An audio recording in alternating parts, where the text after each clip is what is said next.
right, it says that I'm live. Can you guys hear me? What's up, Occult? Nice to see you. Talking and painting here. What you painting, Occult? Mm, mm. Nothing like a good glass of tea.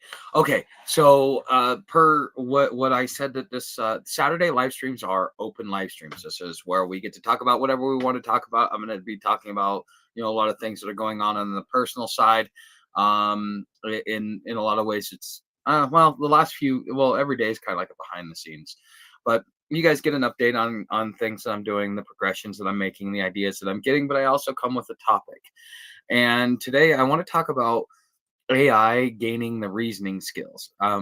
So AI is kind of just starting to be fitted with reasoning, and a lot of this, I believe, comes from Google. No, Google had Deep Think, and now I can't remember who is doing the deep reasoning, but what this is doing is this is changing the game. So if you've noticed, at least if you use Grok, and if you have something that you want it to do some deep thinking on, or you want it to use reasoning skills to be able to give you a better answer, it could take 30 seconds to a couple minutes for it to come back for you. Now I've noticed this, and I've kind of had to scale it back because it's really not that good. But what does this mean moving forward if you're looking at AI and kind of how far it's progressing? Well, in order for them to be able to have robots, the robots, especially like right now, they're in warehouses and stuff like that. What's up, Kung Fu? What's up, Beth? Nice to see you. Um, but anyways, they already have them in warehouses. There's a couple thousand of these robots that are in a couple of these warehouses that are automating and kind of like moving up production. And the thing is, the next step is to move it into the home. And I've already listened to the guy that's already, he's already developing the technology. He's actually one of the leaders in robots. And what he was saying is that the home hasn't had any upgrades in like the last 50 years, any real upgrades. I disagree with them because we got the sweeper bot and stuff like that, but this would probably be the biggest upgrade that we've had since the introduction of the refrigerator, as far as like coming into the household. But the concerns is just the ability to maneuver around other people, the ability to pick things up without crushing them, the ability to do like sensors where it doesn't squeeze too hard, it doesn't hurt your hand. Um, and then and all these other things. But in order to be able to accomplish that, they need reasoning.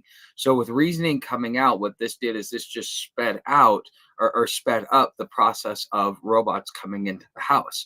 So they're saying that probably within the next 5 to 10 years, like we had a TV in every house, and every household had two cars.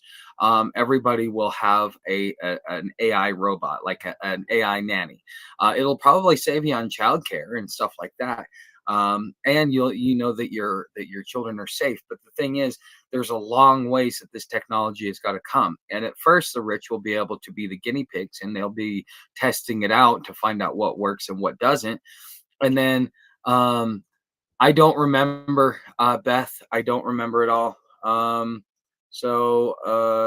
So, anyways, but he just this. It's if you if you follow Peter, what is it, Diamantis or something like that? That's what his name is.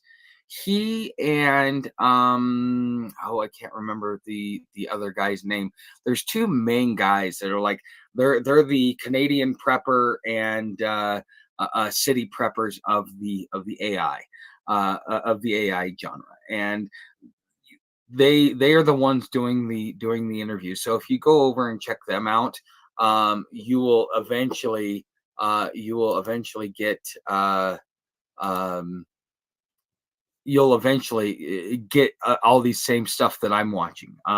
Because see, like I told you guys last night, I'm all into lectures. I'm all about lectures. So, but with robots getting reasoning and stuff like this brings it to a point where as Diamantis, yes, I think so. Yeah, he's an investor, and he does his whole point in getting the to getting AI going, and he's an investor, and he also owns companies. Is that he wants to extend life even by 20 or 30 or 50 years. Not that he wants to live forever, it's just that he wants to extend life. And there are some things behind it. If you follow Billy Meyer, he says that the human being is supposed to live 1,000 years. We should be living somewhere around 1,000 to 2,000 years as far as our normal lifetime. Now, if you also follow Billy Meyer and read deeper into some of the things he says, he also talks about how we were genetically modified. Um, a great here's a great one, because I interviewed the guy that wrote the article. If you go into my playlist of interviews, oh, I can't remember, what the title of it is, but, it it's one of my interviews. It's with One Who Studies is his name. And, I know him by his alias. I don't care to know his real name. And, he sat down and he did an interview with me because we talked about the Great Dispossession, and we talked about it from the Billy Meyer standpoint, and he kind of brought some more clarity to it, and it was a lot better, a lot better. So, um, it's not about making a better sense. um, but anyways, essentially he writes an article which that link to that is down in the description. It's called From the Stars to Mars, because before we were here on Earth, we were actually on Mars. And as the destroyer comet comes by, it rips off the atmosphere, and so therefore we had to, a civilization there split off into two planets. One came here to Earth, one came to another planet called Malona. And through the warring factions, they heated up the core of the planet and caused it to explode, and that's where our asteroid belt is.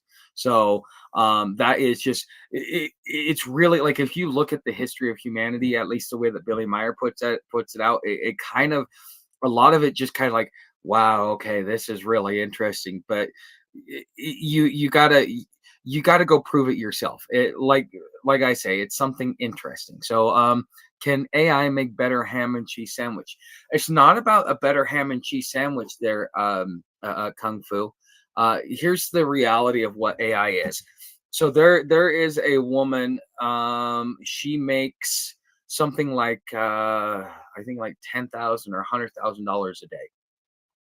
She has to spend all this extra money to be able to free up her time so that she can focus 100% of her effort on what it is that she does. So she has her meals catered to her. Yeah, they cost like $700-800 a day to do that to her, but they are catered to her. So because it costs her more money to go to the store and to buy that stuff, and to be able to be able to, cook it and prepare it and all that other stuff, than if she just paid somebody else to do it. And so robots and artificial intelligence are going to create this super soup. All right. Think about it like this. Um, uh, uh, you're using your buddy's using AI, your coworkers using AI, your boss is using AI. AI just got integrated into the company. You're not using AI. Well, you know what? AI is going to make you more productive. Okay, but the thing is in order for the company to remain at a competitive edge, you're not going to get much free time. You're just going to do 10 times more production in that short period of time. But the reason is because the guy next door is also doing the same exact thing in order to keep the competitive edge. And so there will come a point when we will be, in order to maintain our competitive edge, to be able to survive, we will be forced into a situation. It's cheaper to have a robot than it is for me to do all this stuff. And menial tasks like making sure to keep your house clean, sweeping, vacuuming, mopping, making sure to keep the bacteria down, stuff like that. That those are other benefits that something like this offers. But as AI comes in, and this is kind of the scary part of AI, is what it's going to do, not only to the workforce, but just to overall production, because you're expecting a 10 to 20 times increase in production as far as things that you're putting out. And that's just what AI can't automate. And so you're going to have project managers. This is why I talked about a while ago. If you're going to do a job in the future, you should go. Google is offering right now a 7-day free trial. You pay like $150 for the certification through Google as an AI project manager. There are companies right now that are starting to hire people that specialize just in AI to be able to manage the whole workforce.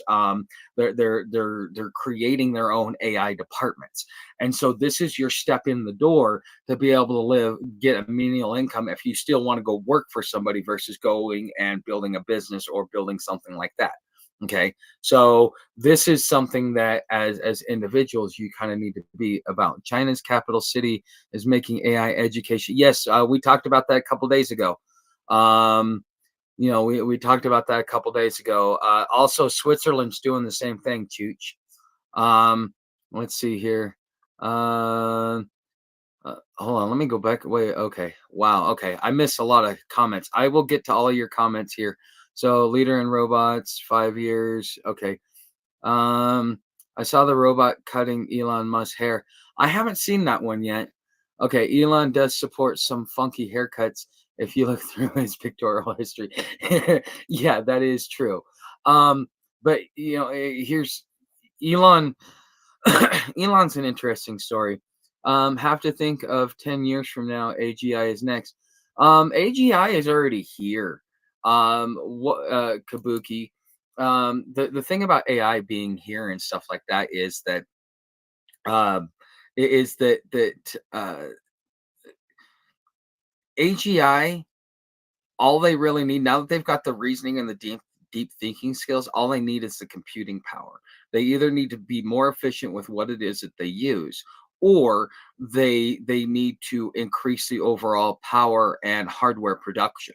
And so therefore that's going to be something that will push us into it. But I think that already, because of what Microsoft is doing, that is going to take AI to go from a point um, of doubling every 6 months or 5.7 months to doubling about every 30 to 60 days, because of just the capabilities of it. And there, yeah, this is something that's going to be really a big game changer. I think that.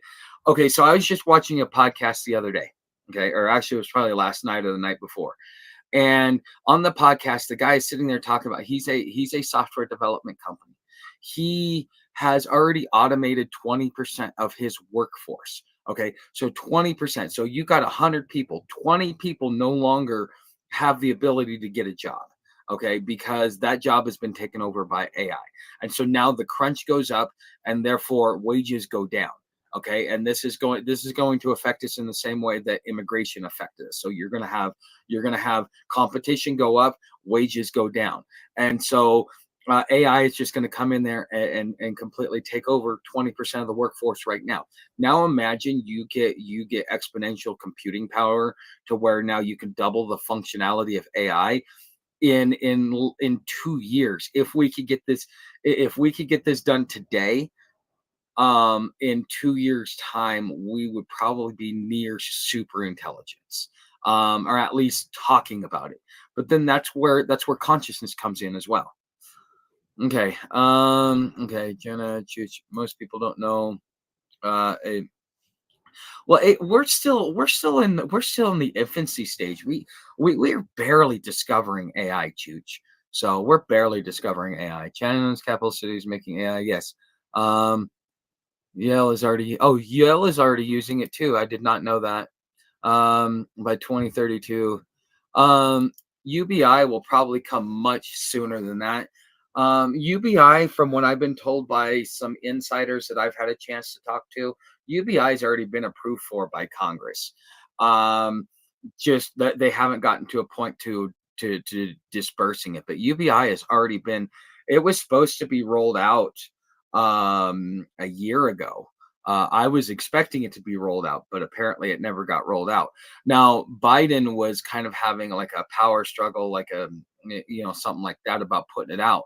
But Trump had already kind of set the stage for it. So we will probably see UBI under Trump's administration, but it will probably be a temporary UBI. And it will change unemployment to UBI. It's like, okay, yeah, you lose your job, you're getting displaced by AI. We understand we need to retool you. And so, therefore, you're going to continuously re educate yourself to get back into the AI field until AI takes over that job too. Unless you get smart, see what's coming, and position yourself for it now instead of later. Okay, so um, okay, AI might hit women's jobs harder in admin services, but empathy-based fields like nursing, yes, Chooch, that's pretty much what everybody's saying right now. Um, that's pretty much what everybody's been saying. Okay. All right, cool. Nice to see you, Chooch. Okay, I can see okay, Kabuki, I can see that POV. Okay, yeah. Um, just the AI is so foreign to us. We don't even understand it. We're being told by these people. What I find really funny. Okay, you have a bunch of people coming out going, AI is great, AI is wonderful. Okay, and then you get to that point where now you have all those people that were in the forefront pushing it now starting to warn us. But they're putting such a spin on it that you can see through the bullshit. And the spin is, oh yes, at first it's going to be rough. We're going to get that dystopian future. It's just how quickly can we get out of it? And then as soon as we get out of it, we're going to have this mass utopia. And that is what they're selling us. And eventually it will become a religion.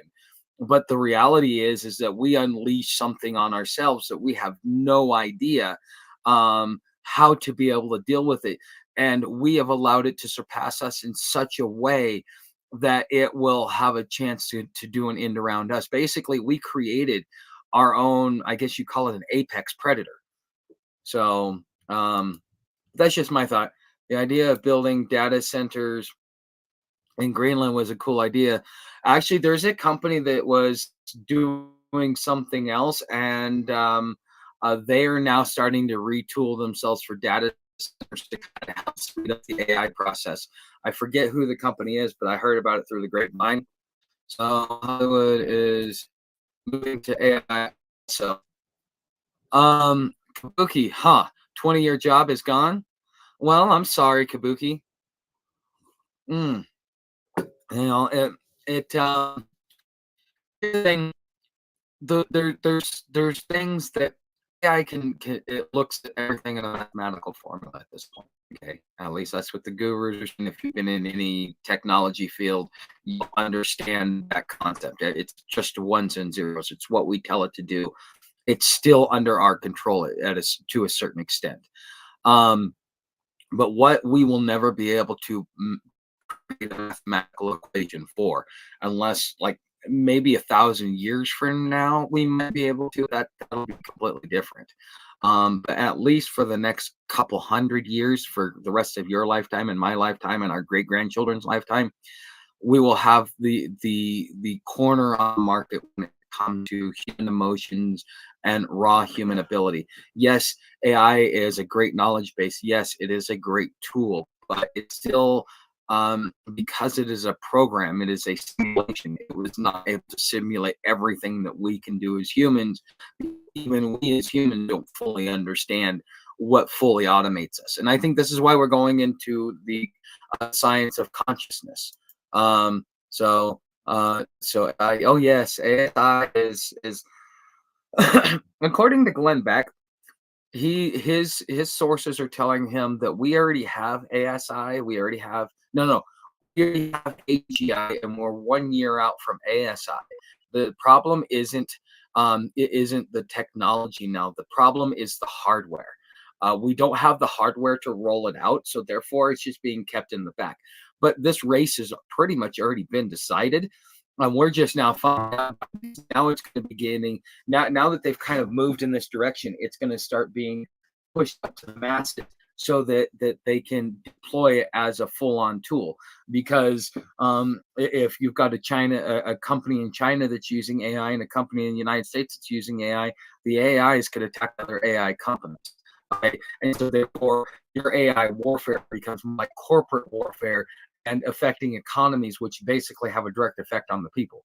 But it will, if you do that enough, it will go to a kinetic war. But I think that wars of the future will be fought more like this, using drones, using robots. No humans will be interacted, and quite frankly, that's the proper way to do it. I mean, if we're as somebody who went in the Marine Corps, and came from or 10 generations of military myself.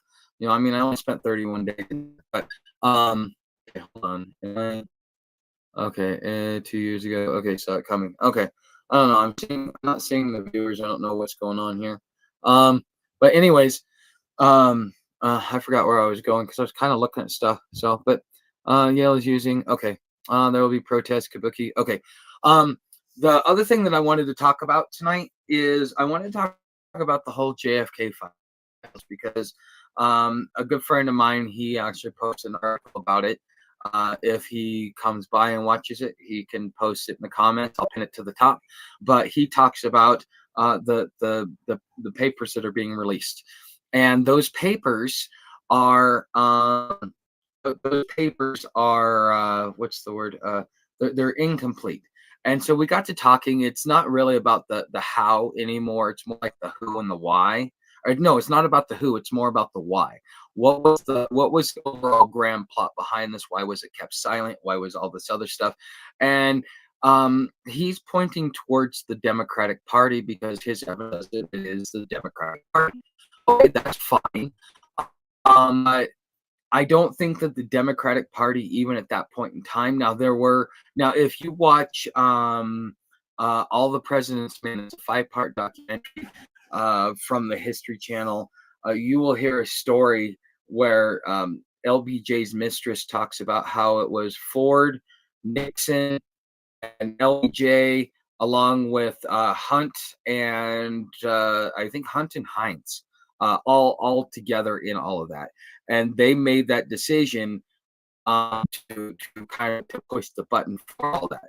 Now you could point and say that, yeah, that might have been the Democratic Party. Okay, great, that might be a possibility, but I don't think it had anything to do with the Democratic Party, because LBJ, if you look at his presidency, he was even more disgruntled than Nixon ever was.